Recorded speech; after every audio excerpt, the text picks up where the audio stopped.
올해로 13번째를 맞는 이번 컨퍼런스 지속가능한 대중소기업 상생 협력의 길이라는 주제로 이 중소벤처기업 혁신 전략과 또 상생 생태계 구축 방안, 소상공인의 경쟁력 강화 방안에 대해서 함께 논의해 보도록 만들어진 자리입니다.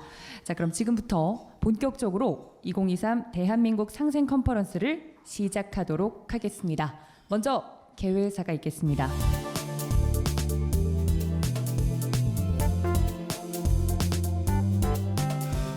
서울경제신문이 주최하는 대한민국 상생 컨퍼런스가 올해로 13회째를 맞았습니다. 올해 대한민국 상생 컨퍼런스에서는 지속 가능한 대중소기업 상생 협력의 길을 주제로 논의가 진행됩니다. 코로나의 긴 터널을 빠져나왔지만 우리 기업들은 새로운 위기를 맞고 있습니다. 다 아시겠지만 고물가, 고금리, 고환율 등 삼고에 시달리고 있는 데다가 물가 상승과 경기 침체가 동시에 나타나는 스태그플레이션의 우려도 계속 이어지고 있습니다. 이런 위기를 극복하려면 기업이 마음껏 뛸 수 있도록 활력을 불어넣는 것이 가장 중요합니다. 우리 경제에 활력을 불어넣으려면 안정적으로 공급망을 구축하고 미래 동력인 벤처 스타트업의 지속적 성장이 절실합니다. 이를 위해서 새 정부의 국정 키워드인 민간과 시장 주도 성장이 필요하고 대기업과 중소기업 간의 공정하고 지속 가능한 상생 협력도 그 어느 때보다 중요합니다. 다시 한번 바쁘신 와중에도 아침 일찍 이 자리에 함께해 주신 모든 분들께 감사의 말씀드립니다. 아무쪼록 이 자리가 상생과 혁신 성장을 위한 통찰을 얻는 계기가 되기를 기대합니다. 대단히 고맙습니다.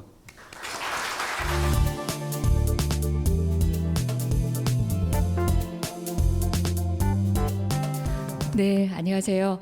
국회에서 가장 긴 이름을 가진 위원회입니다. 산업통상자원중소벤처기업위원회 위원장 맡고 있는 이재정입니다. 다시 한번 인사드리겠습니다. 예전에는 산업부 또는 산업통상부, 산업통상자원부 하다가 이렇게 이름이 길어지게 된 게 다 이유가 있고 역사가 있지 않습니까? 산업이라는 말 안에 뭉뚱그려 이해되던 것들이 그 각각의 의미와 가치 그리고 또 당시의 시대 철학이 또 반영된 여러 가지 네이밍 가운데서 이렇게 길어지게 됐습니다. 이렇게 골고루 살필 수밖에 없는 정부의 역할 가운데 기업의 현실은 모두 반영할 수 없을 만큼 다양한 현실들이 지금 존재하는 게 바로 그 이름에서 저희가 유추되는 것 같습니다. 지금 대기업의 부실 징후는 점점 낮아지고 있는데요. 중소기업은 부실 징후 기업이 훨씬 더 늘어나고 있습니다. 코로나 시대 그리고 정말 투자의 보릿고개라고 하고 있는 이 시기 어려운 시기를 지나면서 오늘 같은 포럼 함께 도약하기 위한 시도는 너무나 소중한 것 같습니다. 이 행사 준비해 주신 우리 손동영 사장님, 대표님 감사드리고요. 서울경제신문 관계자 여러분 함께 연사로 참석해 주시고 또 이 자리에서 경청하고 소통하기 위해서 아침 일찍 시간 내신 모든 분들께 감사드리겠습니다. 정부는 굉장히 단기적으로는 폭넓은 지원, 두터운 지원을 하겠지만 그보다 더 장기적인 고민들은 바로 이 자리에서 만들어져야 할 것 같습니다. 여러분 말씀에 귀 기울이겠습니다. 그리고 내실 있는 정책으로 함께 하겠습니다. 고맙습니다.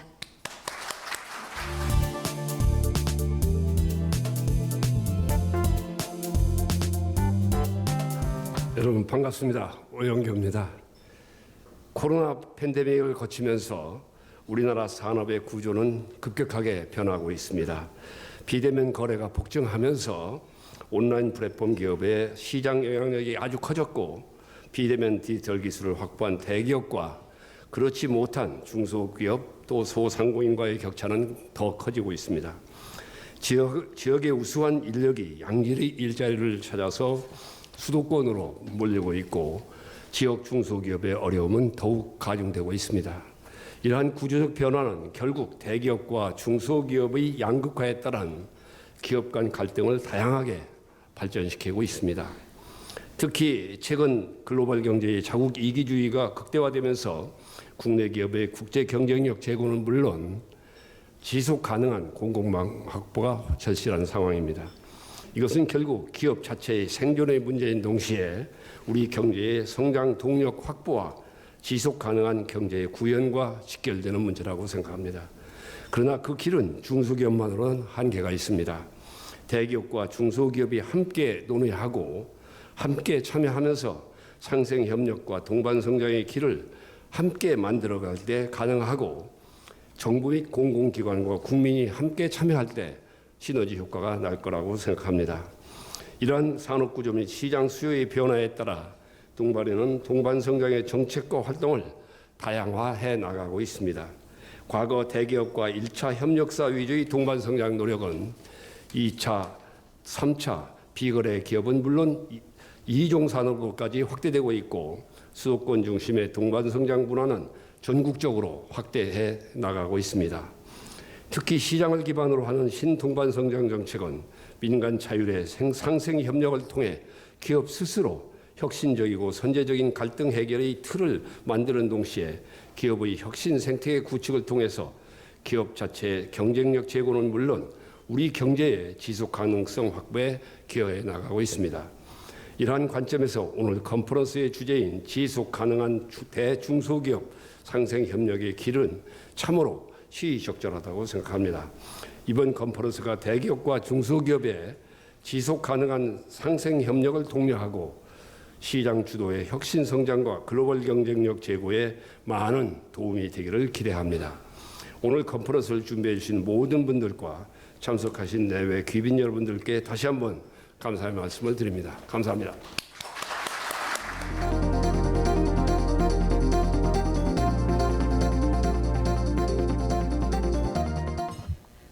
네, 안녕하세요. 중소벤처기업부 장관 이영입니다.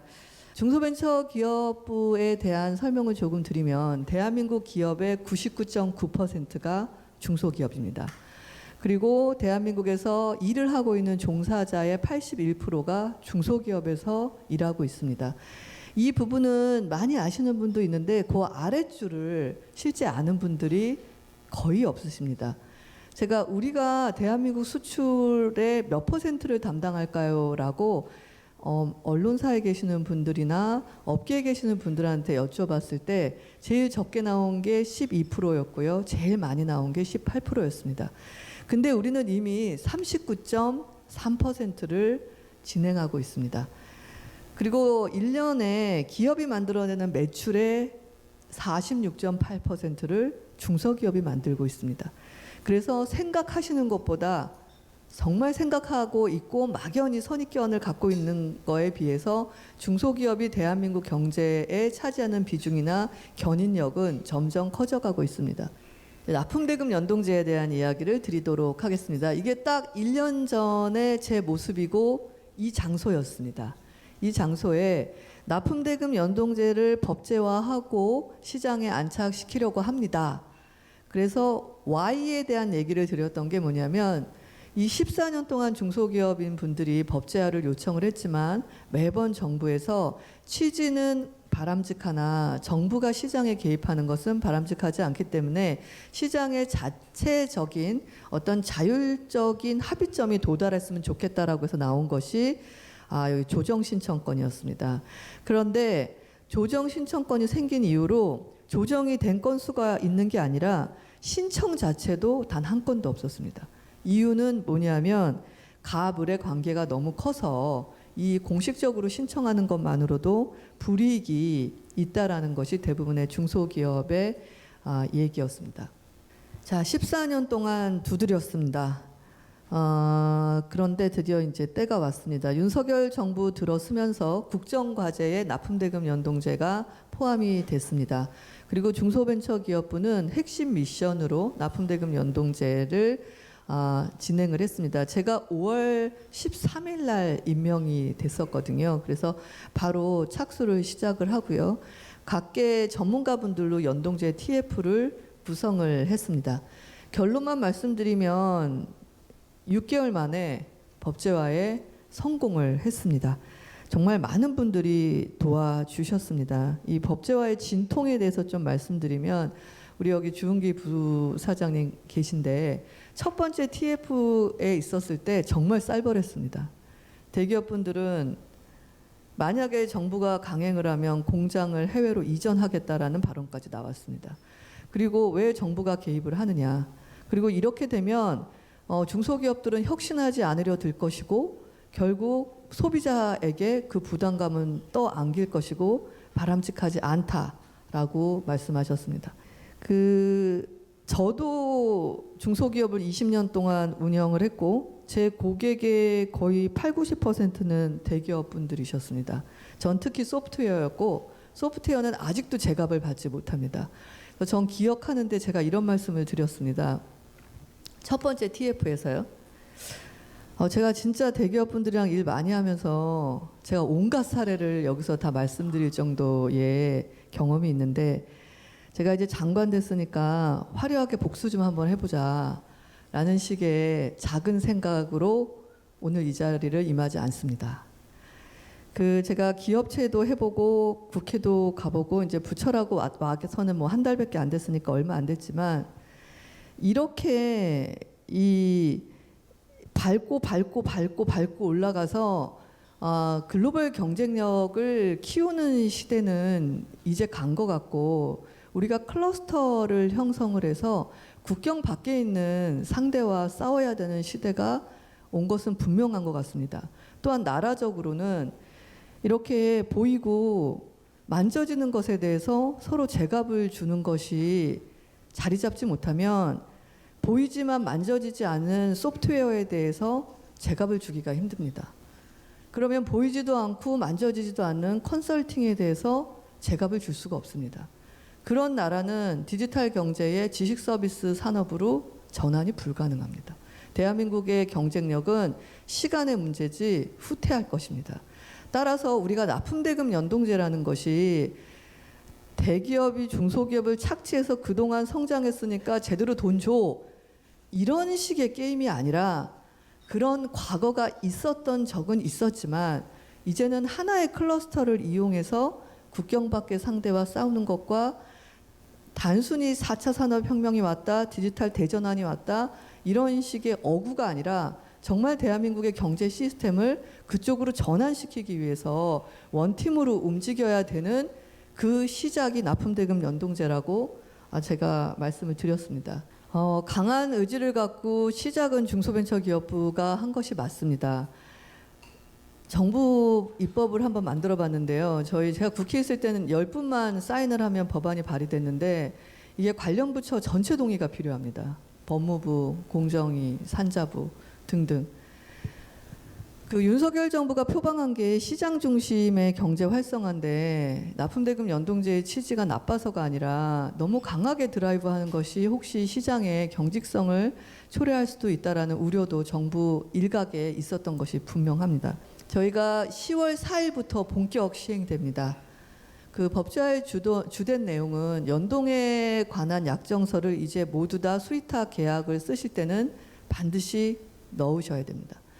그리고 연동하지 않을 수 있는 탄력성도 부여가 되어 있습니다. 소액 거래, 그리고 단기 거래, 그리고 계약의 형태가 특수해서 수탁사랑 위탁사가 합의를 보시면 연동을 안 하실 수도 있습니다. 이 마지막 조건 때문에 중소기업 분들이 우려가 굉장히 컸습니다. 그것을 악용할 거라고요. 근데 탈법 행위를 금지하는 부분에 대해서는 보완을 했고요.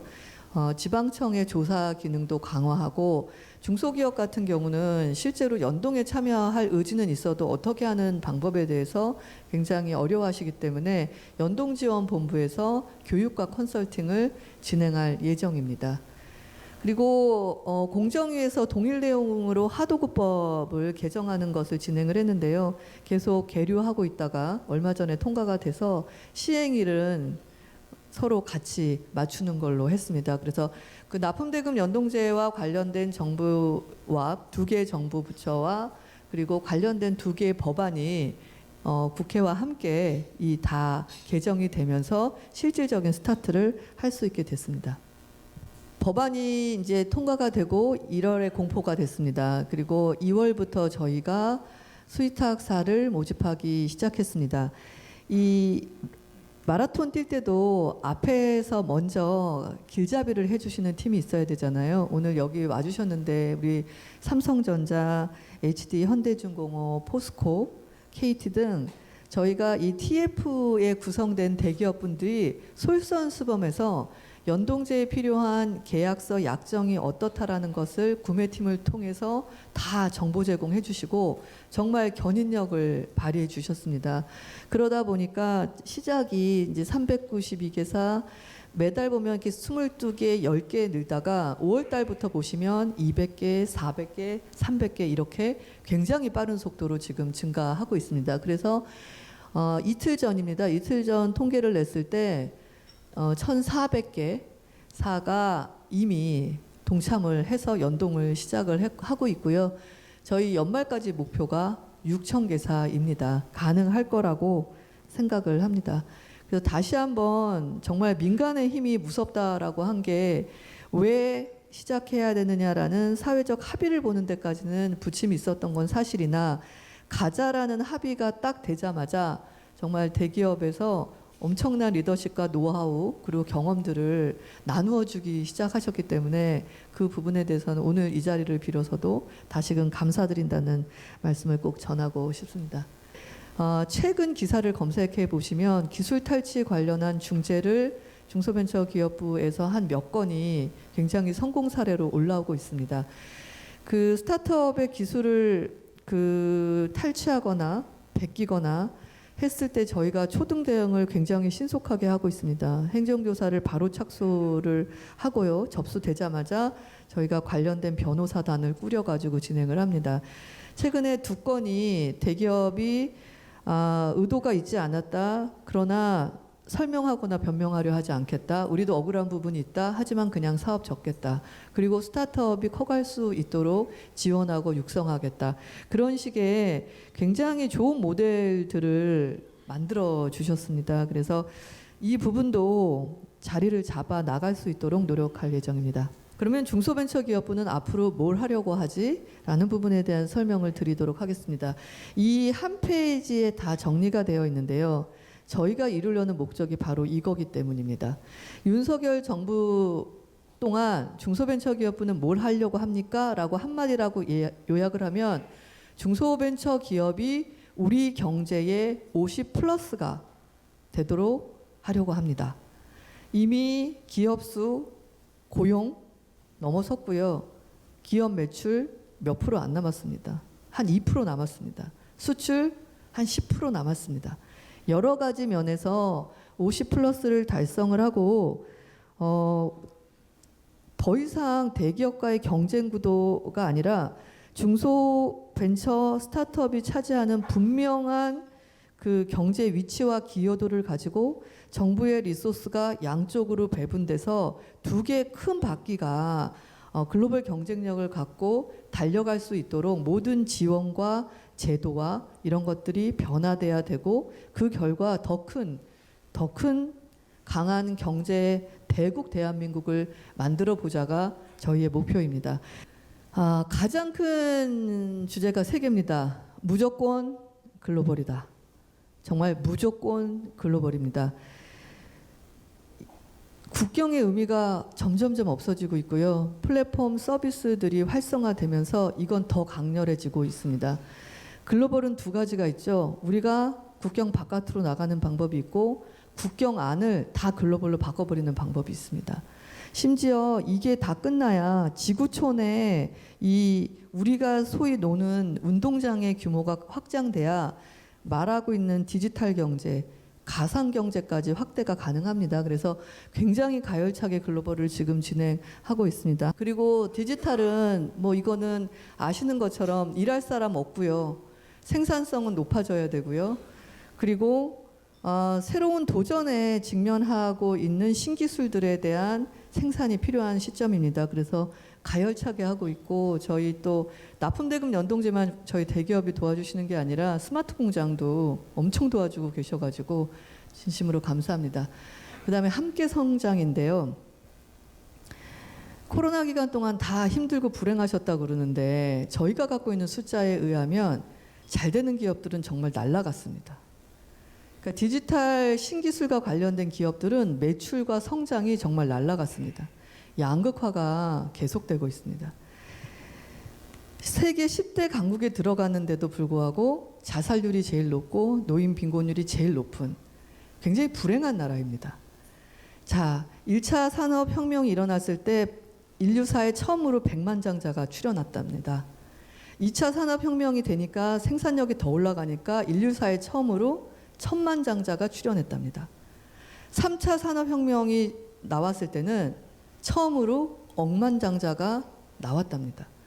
모든 학자들이 예측합니다. 이번에 조만장자가 나온다고 합니다. 그러니까 양극화는 어쩔 수가 없습니다. 그리고 모든 산업이 보이지는 않지만 하루아침에 바뀌지 않으니까 보이지 않지만 지금 재편되고 있습니다. 기회는 뭐냐면 두 가지죠. 하나, 올라타서 정말 경제 강국을 넘어서 경제 대국이 되느냐. 두 번째, 잘 사는 사람과 못 사는 사람이 계속 갈리는 그런 나라를 더 큰 차이로 만들 것이냐. 시간 관계상 하나만 말씀드리면 그래서 저희가 기업가용 소상공인을 육성하고 있습니다.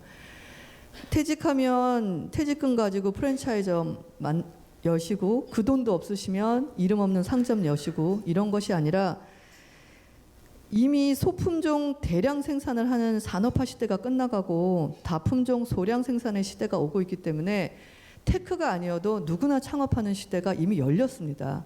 그래서 중소벤처기업부는 벤처 스타트업을 유니콘으로 키웠던 그 프로그램을 전부 다 소상공인 쪽으로 옮겨오고 있습니다. 유니콘의 다른 말, 라이프 앤 로컬. 그냥 동네에서 가게 문 열었는데 아니면 그냥 일상에서 뭐가 하고 싶어서 했는데 그 사람들이 유니콘이 되는 라이콘을 만들고 있습니다. 그래서 저희가 3년 안에 아주 의미 있는 라이콘들을 만들어 가려고 합니다. 이것으로 오늘 20분의 제 기조 연설까지는 아니고 몇 마디 말씀드리고 싶었던 것을 나누었습니다. 감사합니다.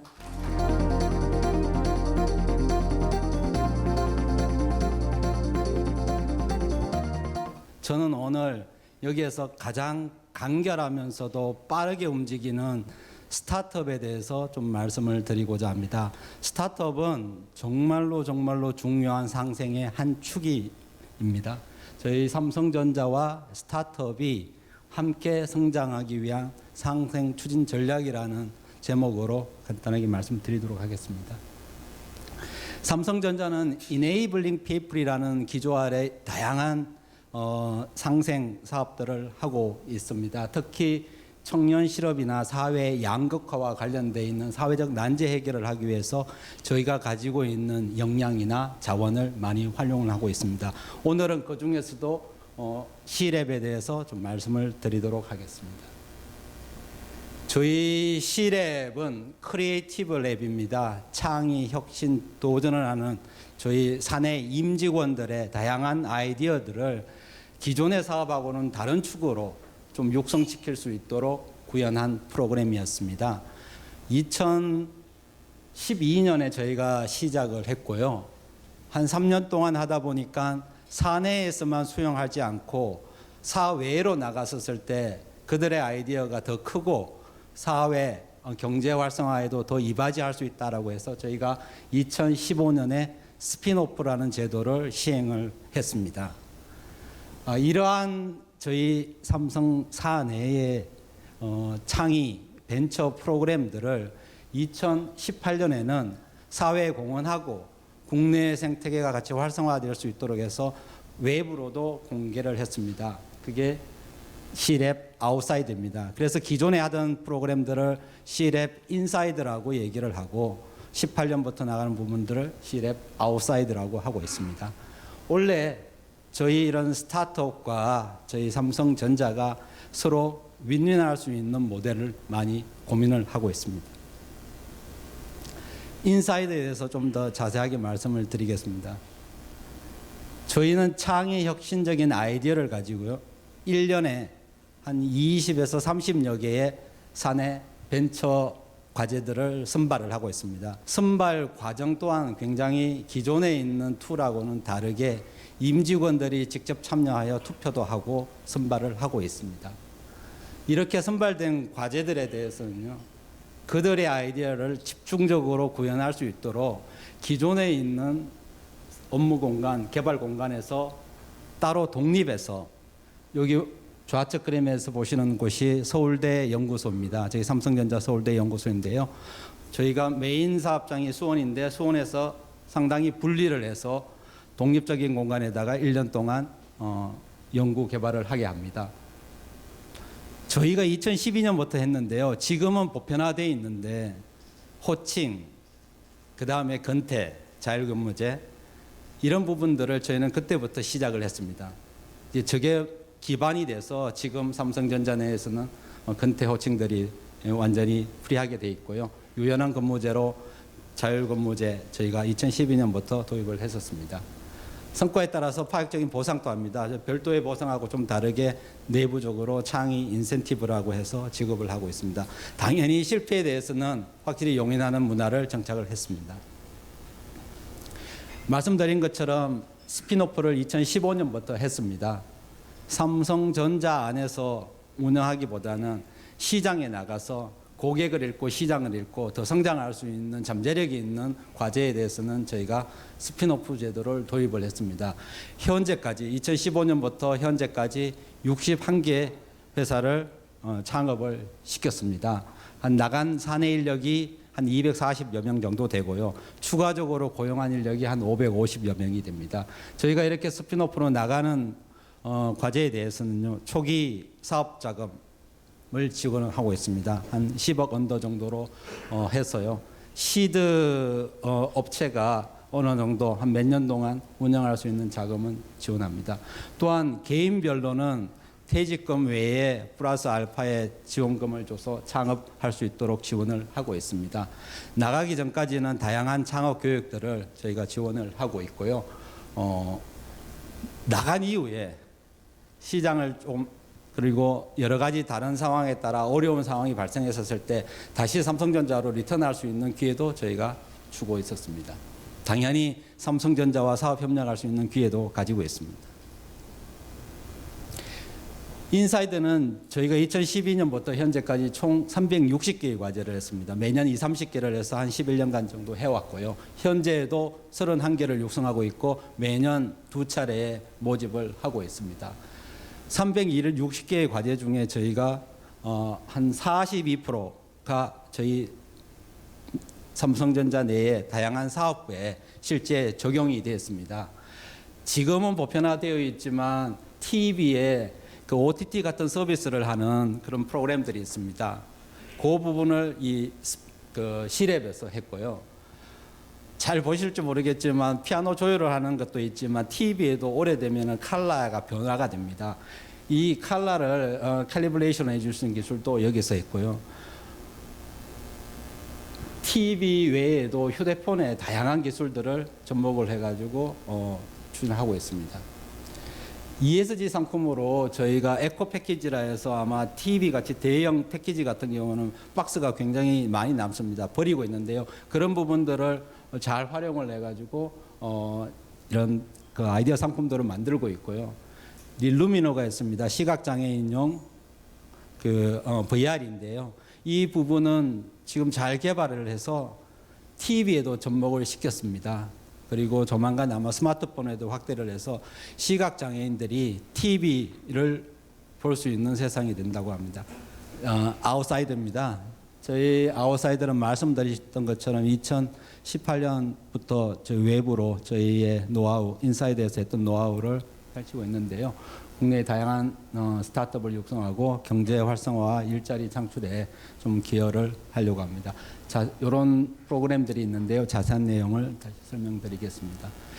사업 자금 1억 원을 지원을 하고 있습니다. 저희가 그 스타트업들 특히 시드 스타트업들 같은 경우는 상당히 자금의 압박이 있는데요. 1억 원이라는 돈이 클 수도 있고 작을 수도 있지만 그분들한테는 귀중한 돈으로 쓰이고 있고요. 지분 투자 없이 지분 없이도 하는 부분이라 스타트업들에게는 많이 힘이 될 거라고 생각을 하고 있습니다. 저희가 우면 삼성전자 R&D 센터가 있는 우면과 대구, 경북, 광주에 각각 그 저희 업무 공간을 마련해서 지금 다양한 활동들을 하고 있습니다.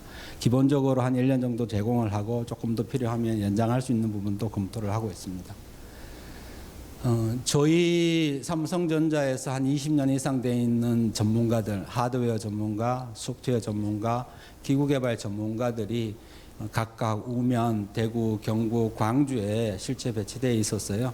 스타트업들과 여러 가지들을 멘토링도 해주고 있습니다. 고객 분석을 하는 부분과 그다음에 조직의 목표를 세팅을 하고 성과를 가져가야 되는 부분인데요. 저도 삼성전자에서 그건 이제 한 30년 가까이 됐지만 당연하다고 생각했는데 얼리 스테이지에 있는 스타트업들은 이런 부분을 굉장히 좀 모르고 있던 부분들이 많습니다.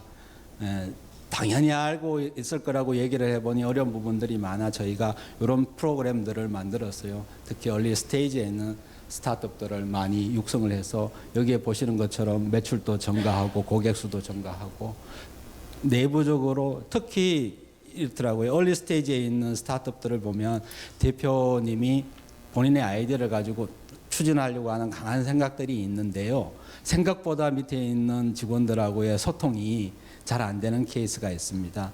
인원이 많아서 소통이 안 되는 게 아니라 적은 인원에서도 소통이 안 되는 부분들이 있는데요. 저희가 그런 부분들에 대해서 소통과 피드백을 하는 부분, 성과를 세팅하고 나가는 부분들을 저희가 같이 고민하고 공감해주고 좀 아이디어도 주고 있습니다. 전시회입니다. 혹시 그냥 전시회라고 생각하고 한번 외유한다 이렇게 생각이 될 수 있겠지만 저도 이번에 장관님 해서 비바텍 갔었었고 작년에 올 초에 CE에서도 했었는데요. 현장에 전시 기간 내내 나가봤습니다. 스타트업들한테는 생존이 걸려 있는 문제더라고요. 많은 사람들이 옵니다. 일반인들도 오지만 협력하려고 하는 사람들도 오고요. 투자자들도 옵니다. 그분들 앞에 정말 열심히 이 사람들이 자기 기술을 소개하고 역량을 검증할 수 있는 좋은 기회이고요. 이런 기회들도 저희가 지속적으로 지원을 하도록 하겠습니다. 혁신상입니다. CES에서 혁신상이 있는데요. 삼성전자는 좀 받았던 적이 있습니다. 스타트업들한테는 혁신상이 어떤 의미냐라고 대표들한테 한번 여쭤봤더니 어느 날 갑자기 알지도 모르는 곳에서 협력하자고 메일이 온답니다. 혁신상 받았는 게 매스컴에 나가니까 그걸 보고 온다고 합니다.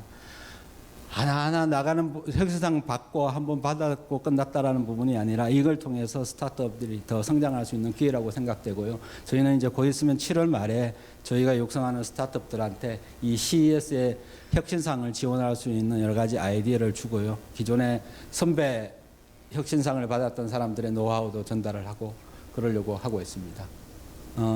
저희가 서울을 중심으로만 했었는데요. 이번에 대구, 광주, 경북에 시랩을 개수를 했습니다. 많은 지자체 단체장님, 지역의 국회의원님 등 기관장님들이 많이 스포트해 주시고 응원해 주셔서 잘 만들었고요. 현재까지 잘 운영을 하고 있습니다. 저런 지역 기반에서도 훌륭한 스타트업들이 나올 수 있도록 많이 지원하도록 하겠습니다. 저희가 이제까지 누적적으로 한 440개 외부 스타트업들을 육성을 했고요. 현재 35개가 운영 중에 있습니다. 누적적으로 한 1.4조 원 정도 투자를 유치를 했고요. 8,700명의 일자리를 창출을 했습니다. 그리고 중기부사지만 아기 유니콘, 예비 유니콘도 저희가 후보에 있고요. 실제 더 유니콘이 될 수 있도록 하겠습니다. 저희가 이렇게 외부 스타트업들 성장을 하면은 그냥 스스로 성장하라가 아니고 저희 삼성전자 내 다양한 사업부와 연결을 지금 하려고 하고 있습니다. 연결의 의미가 있고 좀 더 전략적인 협력 관계가 필요하면은 저희가 지분 투자도 하고 있는데요. 올해 상반기에 자율주행 배송 로봇을 하는 유빌리티와 3D 모델링을 하고 있는 엔단라이트 두 곳 회사에 저희가 지분 투자를 하고 현재도 POC도 하고 사업협력도 맺고 있습니다. 장관님 앞서 말씀 주셨던 부분은 물대이지만 원래 워낙 벤처도 하셨었고 벤처에 대한 사랑 열정이 남다른 걸 옆에서 많이 지켜봤습니다. 중기부에서 그런 스타트업에 대한 다양한 정책, 그다음에 창업 환경 인프라를 좀 지원을 하고 있고 더 해주시면, 그리고 국내 여러 AC, VC들이 좋은 자금을 모아 훌륭한 스타트업들에 투자를 해주시면 저희 삼성 C랩은 그동안 가지고 있던 경험과 노하우를 바탕으로요, 이들에게 충분히 지원을 해주고 그리고 삼성 내 다양한 사업 부문에 있는 사업부들과 협력할 수 있는 기회를 만들겠습니다. 이런 3축이 합쳐져서 정말 기술하고 사업을 차별하고 팀 구성이 아주 똘똘한 스타트업들이 유니콘 기업이 될 수 있도록 저희 적극 지원하고 응원드리겠습니다. 삼성전자는 스타트업과 윈윈하는 모델을 지속적으로 했어요. 국내 창업 생태계 활성화에 앞으로도 계속 기여하도록 하겠습니다. 감사합니다.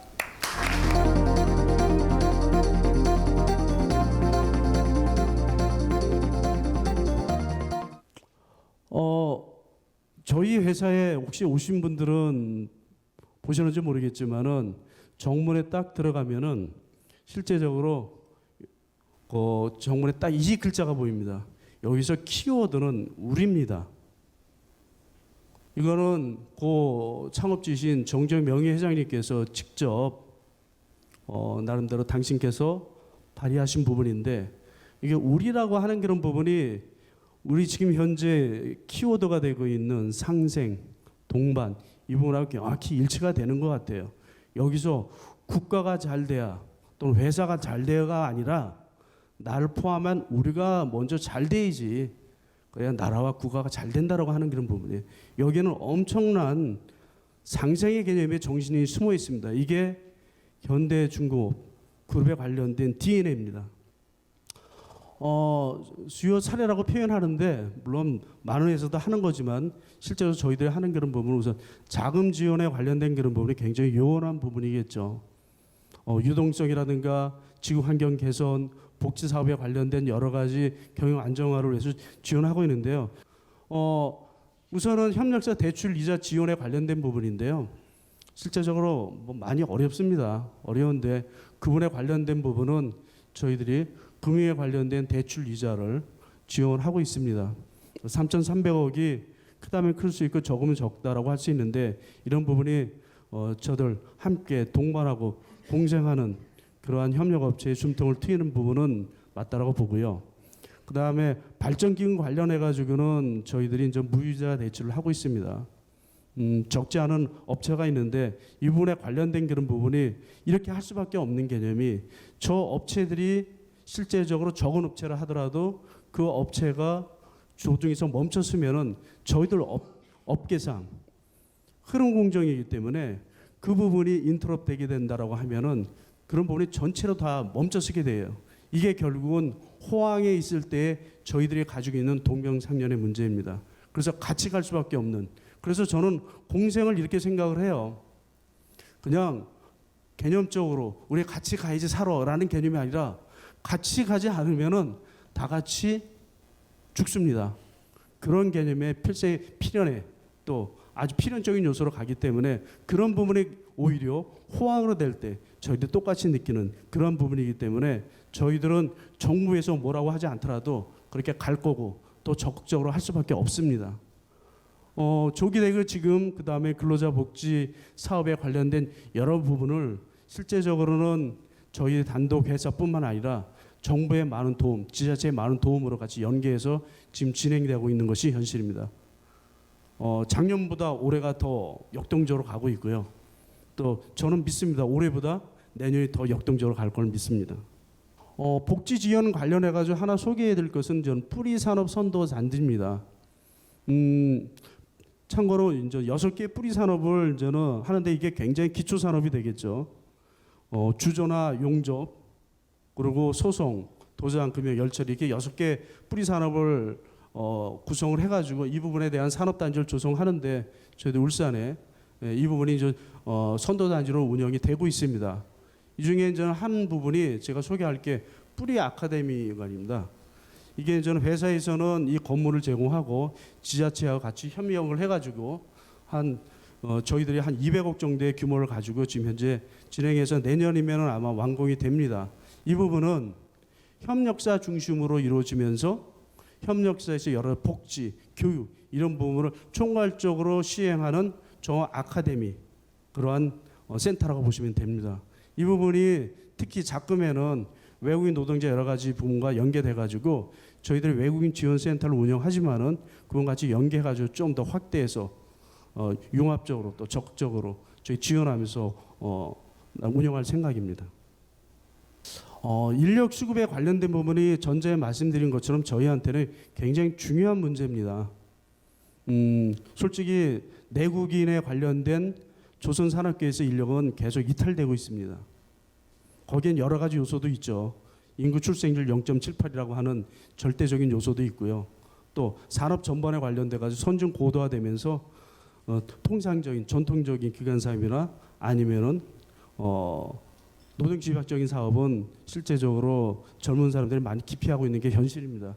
이러한 부분에서 저희들은 두 갈래의 길을 하나로 모아가지고 결국 역동적으로 가야 되는데 설계를 포함한 R&D뿐만 아니라 기능 중심의 고급 인력이 굉장히 중요합니다.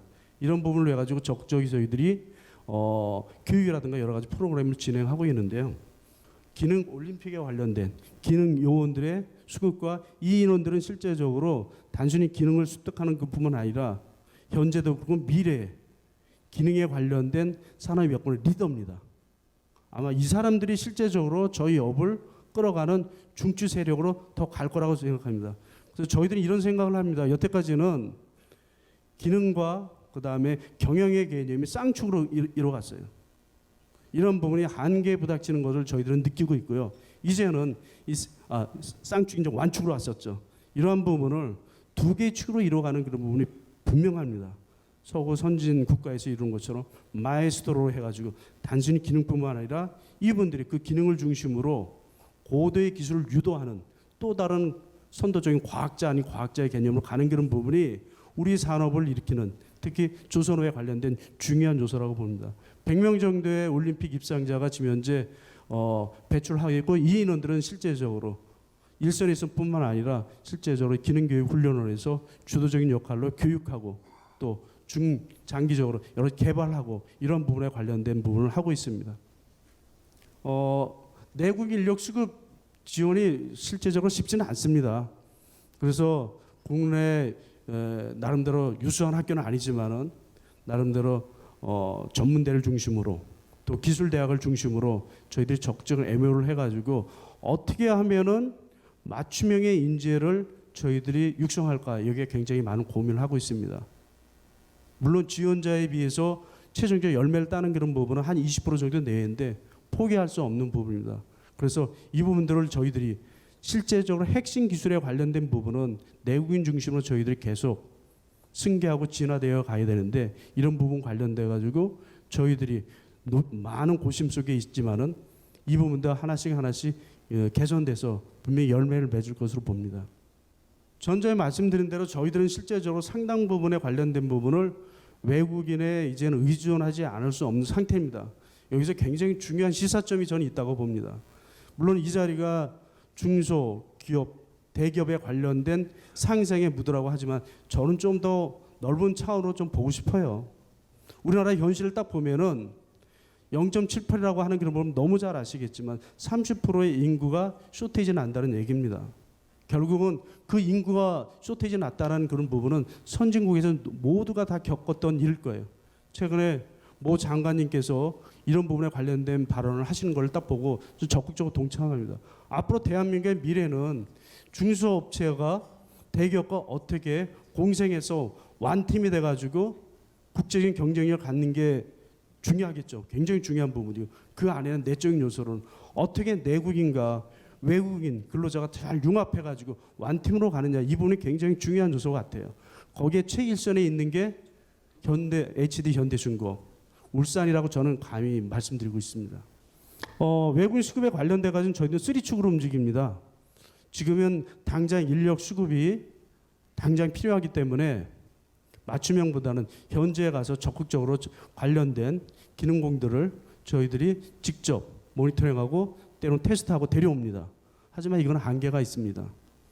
또 다른 축의 개념은 제가 2개월 전에 인도네시아에서 저쪽 노동부 장관과 함께 같이 MOU를 맺었어요. 거기 갔더니 21개 관련된 인력 양전 기관이 있더라고요. 시설 꽤 괜찮습니다.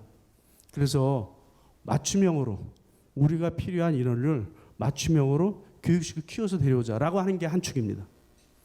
또 다른 한 축은 잘 알다시피 대한민국에 있는 실제적으로 전문대, 즉 기술대학의 개념은 많은 수의 외국 유학생들이 지금 현재 차지하고 있습니다. 군산에 있는 모 대학을 제가 한번 방문을 했는데요. 1000명 정원에 600명이 외국 유학생입니다. 내국인 학생들은 100명도 안 됩니다. 그래서 이 외국인 유학생들을 중심으로 어떻게 우리가 우리에 맞는 기술자로, 우리에 맞는 협력자로 키울 것인가, 이게 또 다른 한 축입니다. 이 세 가지 축으로 해가지고 저희들은 중장기적으로는 맞춤형으로 우리한테 필요한 외국인 근로자를 수급하는 그런 정책으로 지금 현재 가고 있습니다. 수급 지원 관련돼 가지고는 저희들이 여러 부분, 뭐 기술 향상을 위한 기술 교육, 그 다음에 굉장히 안전이 중요하기 때문에 안전, 뭐 숙식 100% 저희들이 숙식 당연히 제공할 수밖에 없고요. 그 다음에 여기서 소개할 개념이 이제 외국인 지원센터입니다.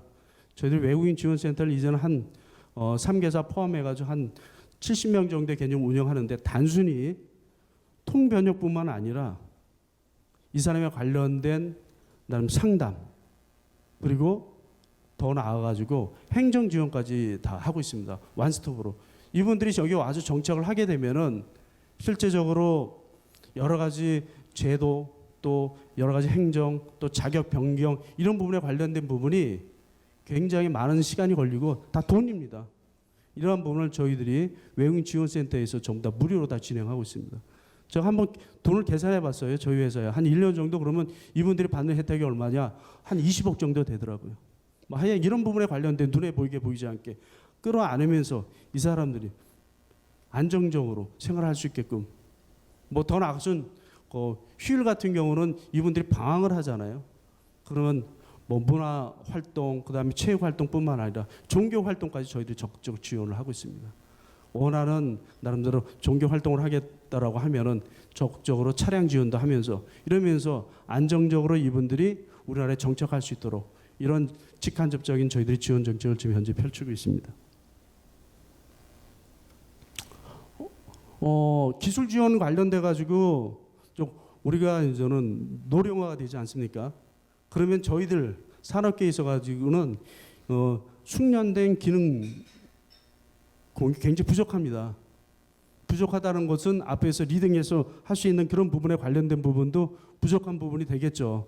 그래서 그 부분 관련돼 가지고는 정년 퇴직을 한 이런 부분들을 활용을 해가지고 저희들이 적극적으로 수용을 하고 있습니다. 이런 부분에 굉장히 호응을 겪고 있고요. 이런 부분 관련돼 가지고 저희들이 선사례가 되기 때문에 이런 부분은 저희들이 지속적으로 활용할 생각이고, 타 회사에서도 많이 활용할 그런 벤치마킹의 대상이 될 것으로 봅니다. 가장 관심 있는 납품 단가 연동제에서 말씀을 드리겠습니다. 실제적으로 저희 회사 솔직히 말씀드리면은 쉽지는 않습니다. 하지만 가야 될 길입니다. 가야 될 길입니다. 그래서 장관님께서 말씀하신 대로 저희들은 동행기업에 참가를 했고요. 그 다음에 우선은 저희들은 실제적으로 단순히 물가 상승이라든가 아니면 자재비, 재료비에 원재료에 관련된 상승의 요소뿐만 아니라 복합적으로 연결되어 있는 복합 제품이 저희들한테는 또 서브밴드가 되거든요. 그런 여러 가지 요소가 있지만 우선 단계적으로 실시하자. 그래서 우선 실제적으로 3개 항목에 대해서 6개의 회사에 대해서 지금 현재 적극적인 TF를 통해 가지고 진행하기로 했고요. 이 부분을 순차적으로 하면서 약간 복잡한 부분, 이런 부분에 관련된 부분도 궁극적으로 우리가 가야 될 길이기 때문에 그렇게 가는 거로 지금 적극 시행을 하고 있습니다. 오늘 이 자리를 통해 가지고 느끼는 바가 많습니다. 장관님께서 말씀하신 대로 저희들은 완팀입니다. 그런 개념에서 투박하지만 저희들이 지금까지 해왔던 것대로 성실히 걸어갈 거고요. 믿어주십시오. 대한민국 위대한 나라입니다. 그런 개념으로 저희들 최선의 일선에서 최선의 노력을 다하겠습니다. 예, 감사합니다. 2023 대한민국 상생 컨퍼런스 저희가 준비한 내용은 여기까지입니다. 혁신 성장과 포용 성장을 위한 통찰을 얻으셨으리라 생각이 드는데요. 오늘 이 자리에서 공유해 주신 내용들 이 개인과 조직 더 나아가서는 말씀해 주신 것처럼 대한민국의 미래를 또 그리는데 큰 도움이 되었으면 좋겠습니다. 이것으로 2023 대한민국 상생 컨퍼런스 모두 마치도록 하겠습니다. 이른 시간부터 함께해 주신 여러분 감사하다는 말씀 드리면서 여러분들 박수 치고 마무리 짓겠습니다. 오늘도 여러분들 기분 좋은 하루 보내십시오. 고맙습니다.